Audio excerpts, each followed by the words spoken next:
Fuck yes. That was an awesome speech. I loved every second of it. So, yeah, we're leaving the Citadel, and we're gonna go on the mission to stop Saren and take him down once and for all.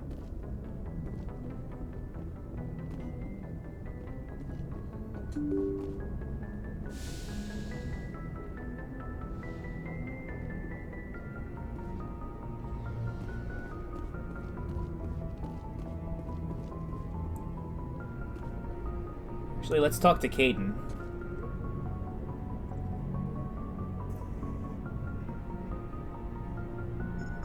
Anything you need, Commander?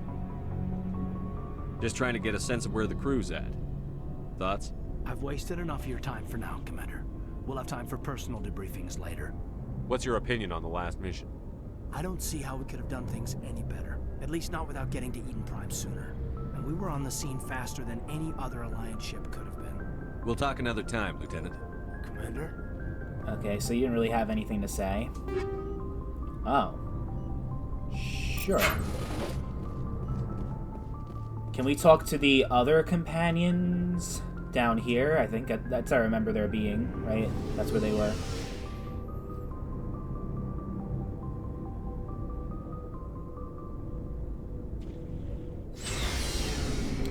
Okay, we got Ashley. Yeah, they're all down here.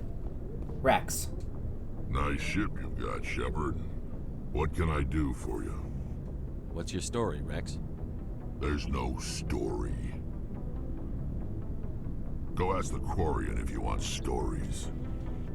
You Krogan live for centuries. Don't tell me you haven't had a few interesting adventures.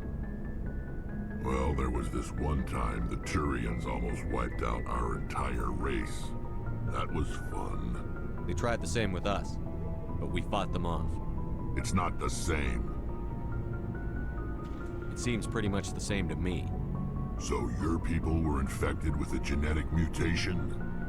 An infection that makes only a few in 1,000 children survive birth? And I suppose it's destroying your entire species? I suppose it isn't all the same. I don't expect you to understand, but don't compare humanity's fate with the Krogan. Sorry, Rex. I wasn't trying to get you upset. Your ignorance doesn't upset me, Shepard.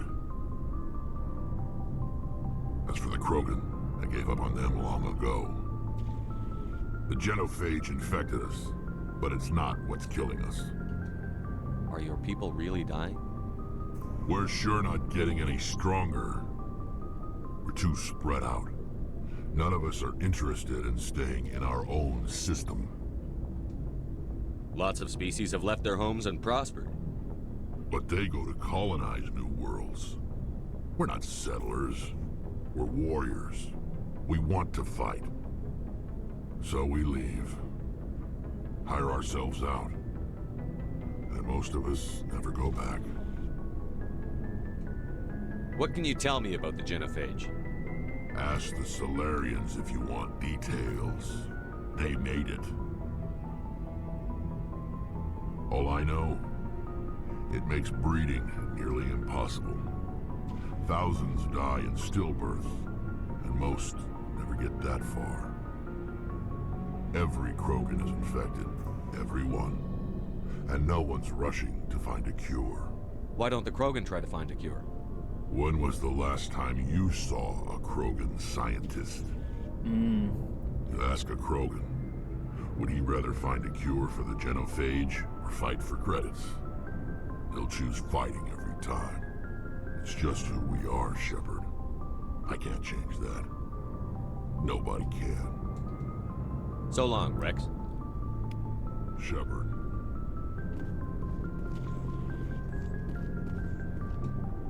Commander?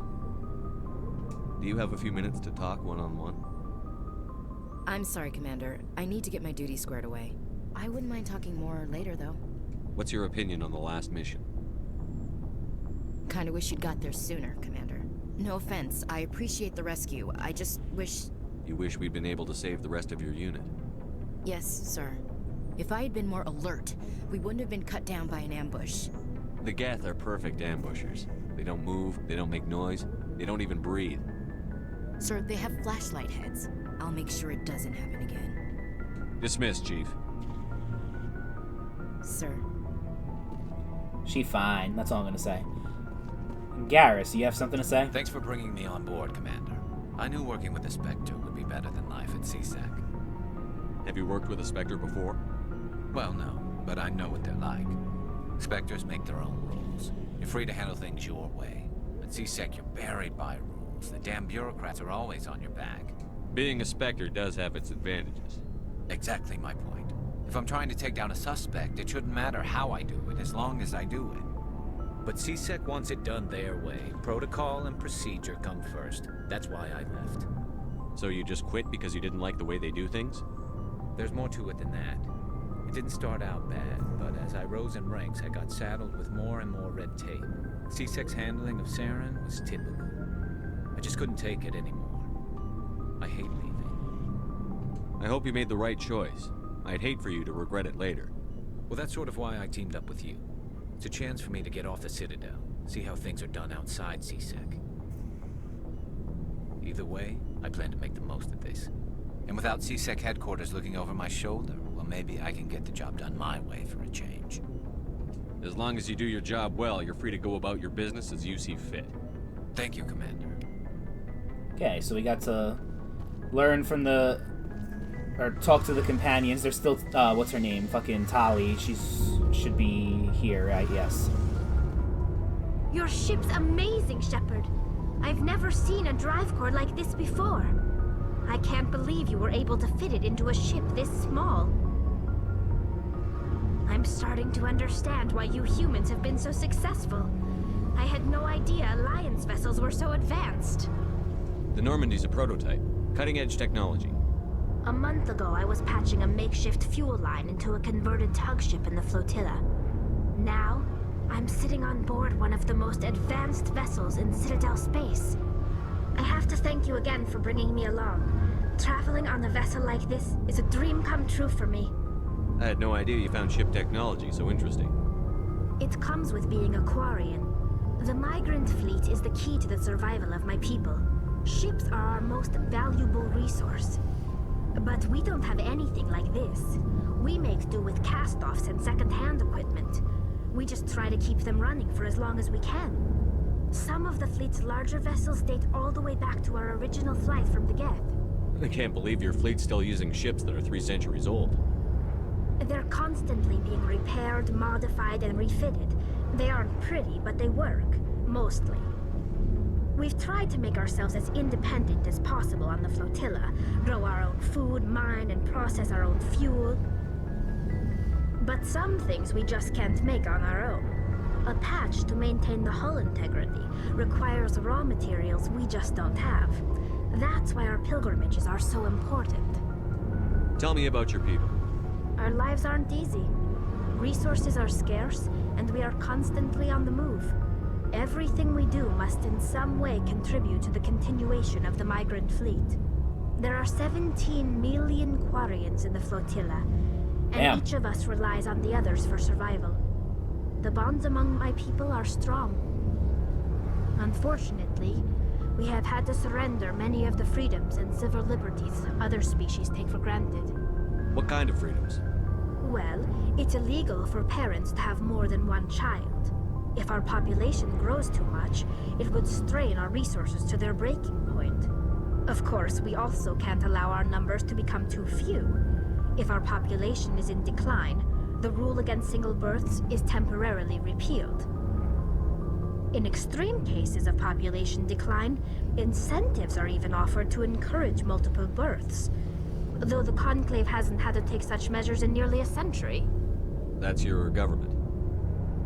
The Conclave is our civilian branch of government. Each ship can elect a representative to serve on the Conclave and make decisions that affect the fleet as a whole. On matters that affect an individual ship, however, the captain has the final say.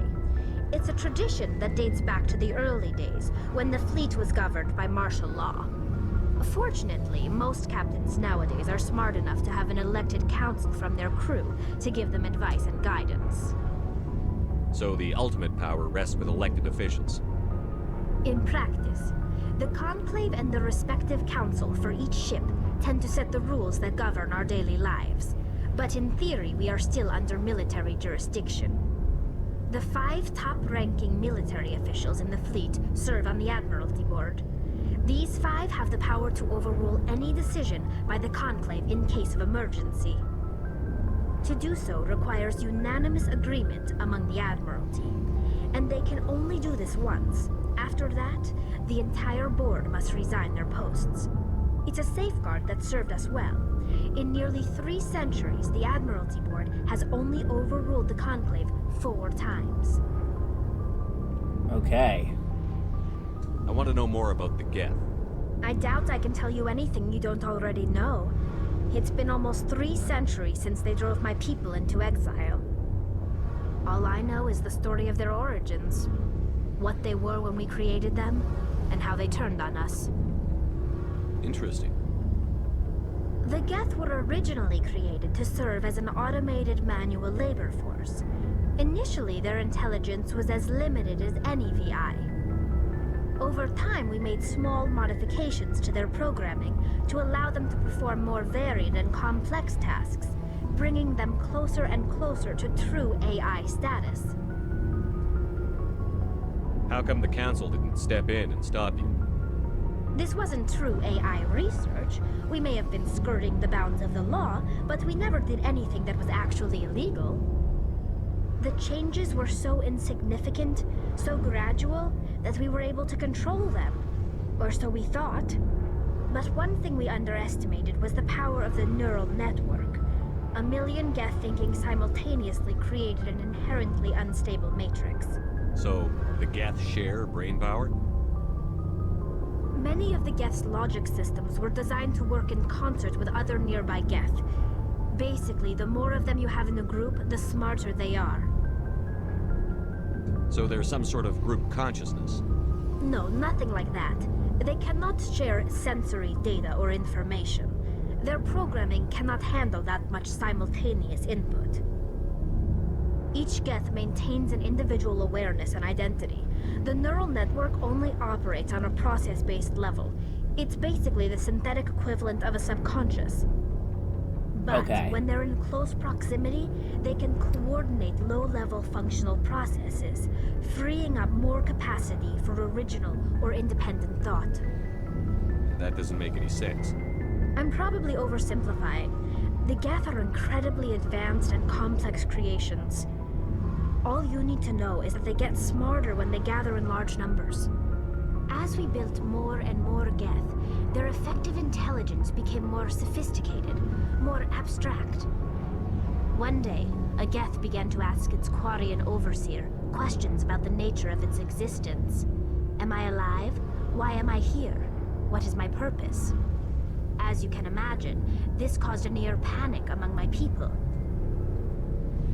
I don't see what's so bad about those questions. The Geth were created to engage in mundane, repetitive, or dangerous manual labor. That's fine for machines, but it won't satisfy a sentient being for long. The Geth were showing signs of rudimentary self-awareness and independent thought. If the Geth were intelligent, then we were essentially using them as slaves. It was inevitable the newly sentient Geth would rebel against their situation. We knew they would rise up against us, so we acted first. A general order went out across all Quarian-controlled systems to permanently deactivate all Geth. The Geth responded to this order violently. You can't blame them for fighting for their survival. We had no other choice.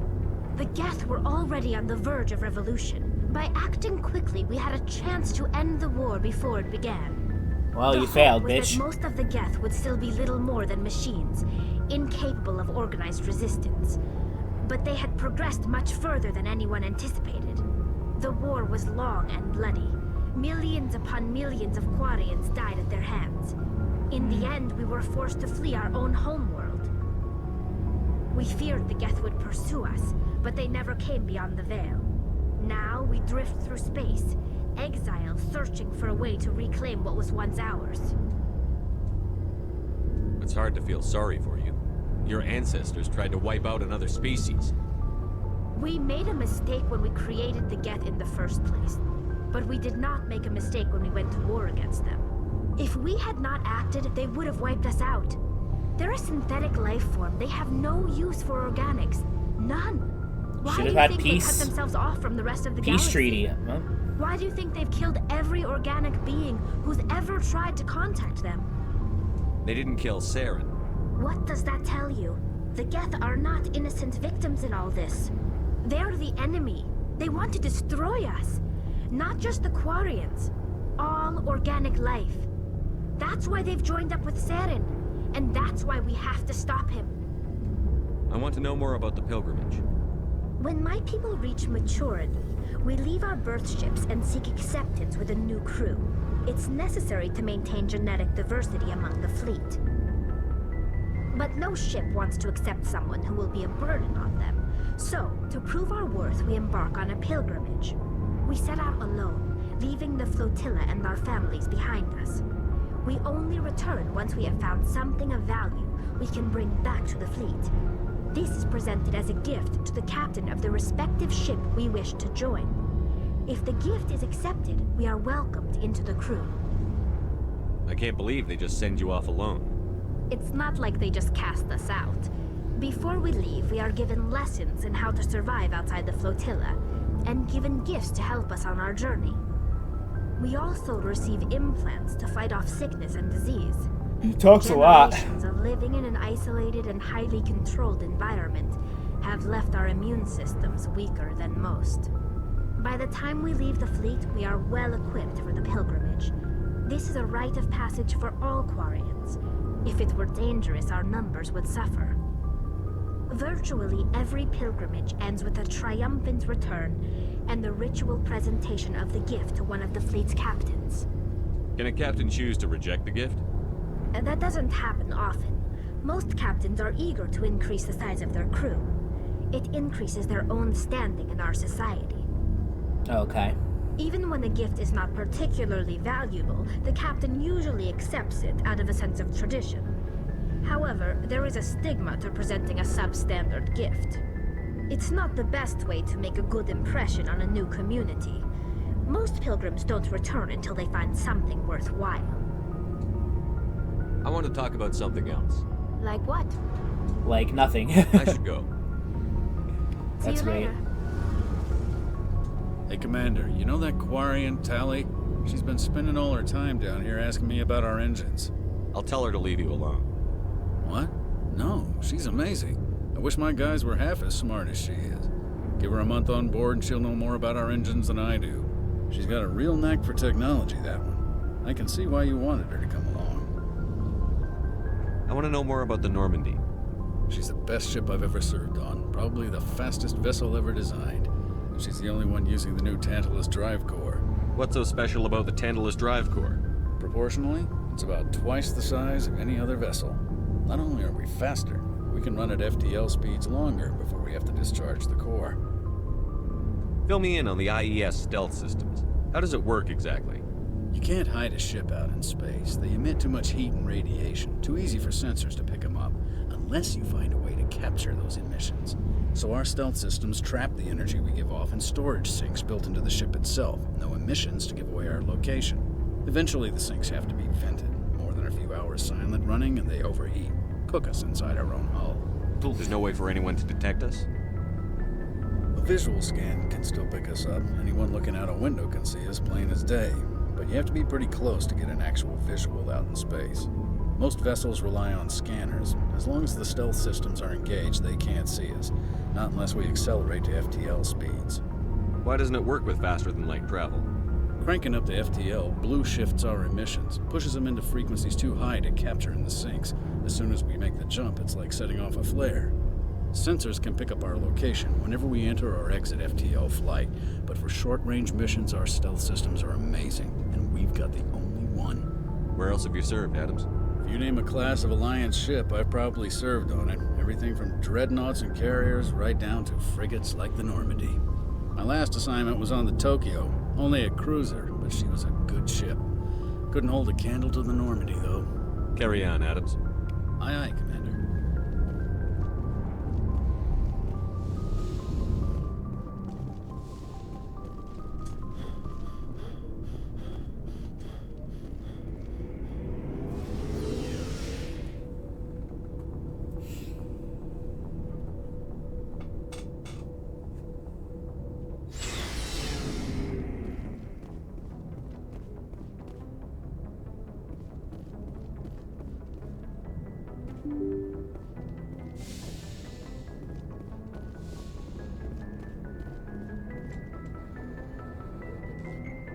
If anyone has to take over for Captain Anderson, I'm glad it's you.